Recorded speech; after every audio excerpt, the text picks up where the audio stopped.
It looked like almost feral animals. It was terrible. 16 children, a filthy house, and a secret investigation. We're learning more about the Siders family in Ohio, the children who were found in the home, and what family members of the mother of the children are saying after the arrest. Plus, the attorney for one of the family members is here. We don't have all of the evidence. We don't have anything that's showing that these kids were locked in a basement or anything of that nature.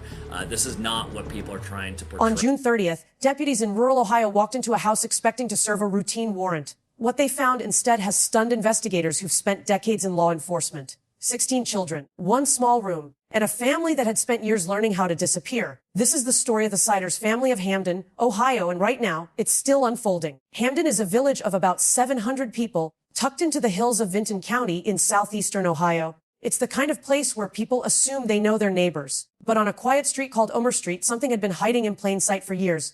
On Tuesday, June 30, 2026, sheriff's deputies and agents from the Ohio Bureau of Criminal Investigation showed up at a house there. According to authorities, they weren't looking for children that day. They were serving a warrant tied to a separate, so-called parallel investigation. The home on Omer Street is roped off by crime scene tape to keep people out. The sheriff isn't commenting on what crime law enforcement was investigating when they went to the home on June 30th to execute that search warrant, and the documents related to it are sealed. It's only been referred to as a parallel investigation. But there are a lot of questions about how a family of 4 could keep children hidden away from the world, and why. The sheriff says there were 16 children in that house. Records from What they walked into changed everything. Investigators say they found 16 children inside, ranging in age from 18 months to 18 years old. Ohio Attorney General Andy Wilson told reporters the scene was almost impossible to describe. Some of these children couldn't even speak. Yeah, so I mean, we're talking. This is very. It was terrible. I mean, it looked like almost feral animals. It was terrible. So when we're talking reading and writing and education, we're talking a whole nother level of expectations here. The children range in age from 1.5 to 18. 2 were taken to level 1 trauma centers. The others were treated and released from a number of hospitals and then placed in foster homes. The home on Omer Street. Saying it looked like something out of the third world, not something anyone expects to find in America. According to officials, it's been nearly a week since sheriff's deputies and state agents went into a home in rural Ohio to execute a search warrant and found 16 children in a room that was described as filthy. Those 16 children are the daughters and sons of Gary Lee Siders Jr. and Elizabeth Siders. They are facing 16 counts of child endangering, and Gary Jr.'s parents, Gary Siders Sr. and Christina Siders, are facing the same charges. The state's attorney general, the Vinton County prosecutor, and the sheriff described the conditions in the home as filthy, with feces and bugs in the 12 by 12 room where they say these children were kept.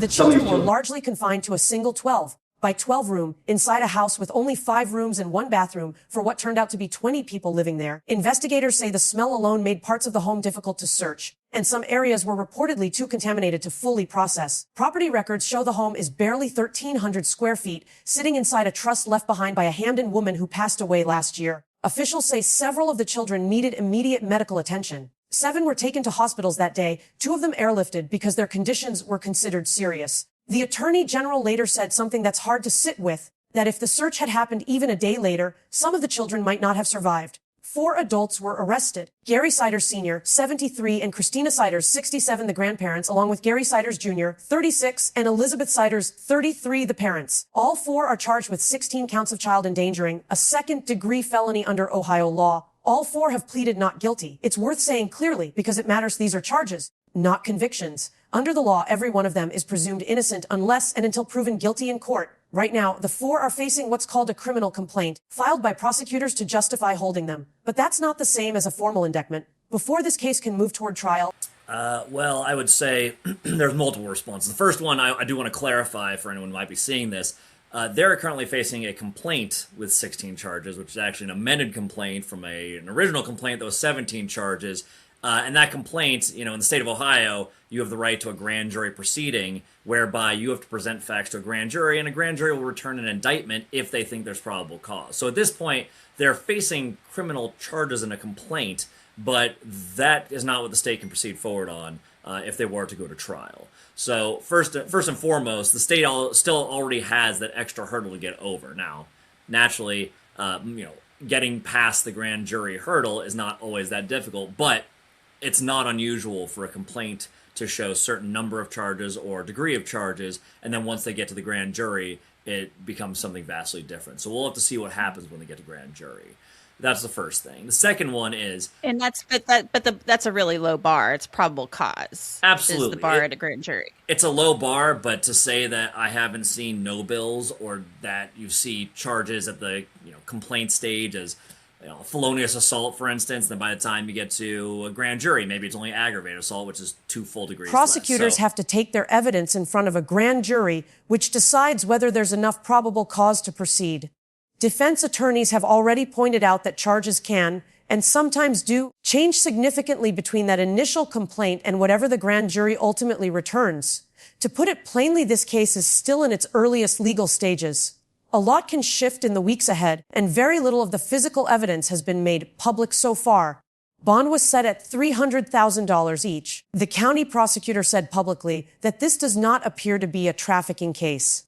Instead, he described it as an intra-family situation, meaning whatever happened within the family itself, not through outside exploitation. So how does something like this even happen? Court records give us a partial answer. Elizabeth and Gary Jr. got married back in 2008 in West Virginia, not Ohio. Why West Virginia? Records from Mason County, West Virginia, show that Gary Jr. and Elizabeth Russell were married on March 31st, 2008. Court documents show the couple had a child a short time later on May 30th, 2008. Now, you might be wondering, why would Elizabeth and Gary Jr. go to West Virginia to get married? Well, in Ohio, you have to be 18 to get married. You can be 17, but you have to have parental consent and then meet a bunch of other strict guidelines, jump through a lot of hoops. Elizabeth Siders was 15 when she married Gary Siders Jr. Because Ohio law requires you to be at least 18 to marry without extensive parental consent and court approval. Elizabeth was only 15 at the time, Gary Jr. 18. Their first child was born just 2 months after the wedding. Over the years that followed, Elizabeth reportedly gave birth again and again, nearly every year, according to court documents from 2008 all the way through 25. Siders Jr. Court records show that Elizabeth Siders was pregnant nearly every year from 2008 through 2025. She had children in 2008, 2009, 2011, 2012, 2013, 2014, 2016, 2017, 2019, 2020, and then twins, it appears, in 2022, 2024, and 2025. There may have been more children born to the couple in that time that were stillborn. I'm still working to actually confirm that information. Including 3 sets of twins. That's a level of family growth that, on its own, raises questions about how anyone kept track, let alone cared for that many children in a 5-room house. Records suggest the family moved frequently through several Ohio counties and possibly Wisconsin over the better part of 2 decades. Investigators believe that pattern wasn't random. Officials say the constant moving may have helped the family avoid child welfare agencies that had, at times, come close to the family before. Actually confirm that information. Law enforcement said the Siders moved from county to county and even spent time in Wisconsin. And I've learned that Children's Services may have visited the family in one Ohio county, but then the Siders moved, I'm told, to keep the children from being taken away from them.